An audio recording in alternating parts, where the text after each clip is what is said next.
Hello guys, how are you? Hope you all are doing well. Today I'm back with one of the most interesting video. In this video tutorial guys, we will learn how to save your PowerPoint slide as a image on your Windows PC. So as you can see guys, I have opened one presentation file in my computer.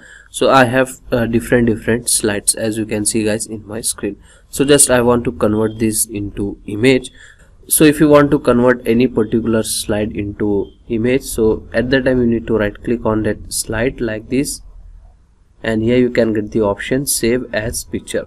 So after this guys, it will save that slide as a picture. So in case if you want to save your presentation file slides into image, so just click on file, go to save as, select your destination